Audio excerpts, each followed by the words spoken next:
कर्मों से हमारी पांचों इंद्रियों के विचार बनते हैं, कर्मों से हमारा प्रारब्ध बनता है।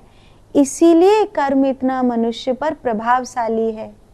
देखो, आपने कोई कर्म किया, वो आपके रोम रोम में किस प्रकार बस जाता है।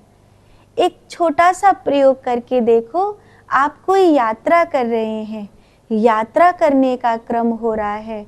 अब जो यात्रा में आपने दृश्य देखे हैं, वो दृश्य आपके अवचेतन मन में पहुंच जाते हैं, और जब आप विश्राम में होते हैं, नींद में होते हैं, तभी भी ट्रेन चली रही होती है, तभी भी गाड़ी चली रही होती है। अब तो आप अपने घर में सो रहे हैं, अब तो आप ट्रेन में नहीं हैं, लेकिन आपका अवचेतन मन अभी भी उसको पकड़े हुए है, क्योंकि यात्रा का प्रारब्ध बन गया है।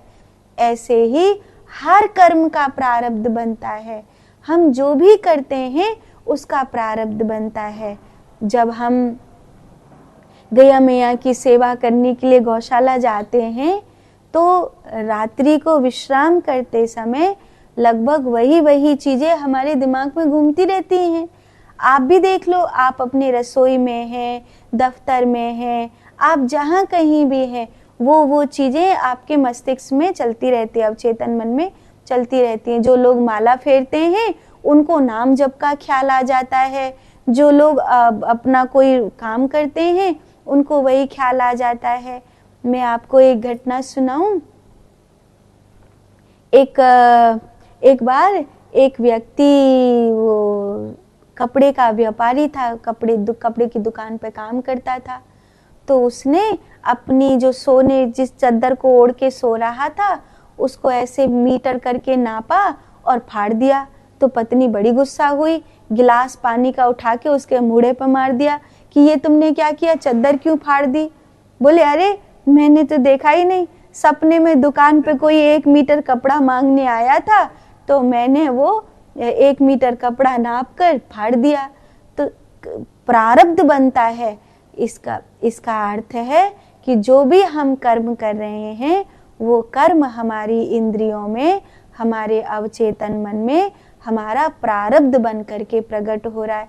इसलिए तो कहते हैं ध्यान करो, भजन करो, धीरे धीरे सब पिछले कर्मों के प्रारब्ध को भस्म करो, उसे जलाओ, उसे खत्म करो, नया बनाना बंद करो और पुराने को भस्म करो।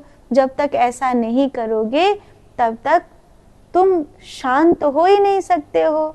अभी तुम टीवी भी देख रहे हो, दुनियादारी की भी देख रहे हो, इधर उधर की पंचायती भी कर रहे हो, अपने काम वाम सब देख रहे हो।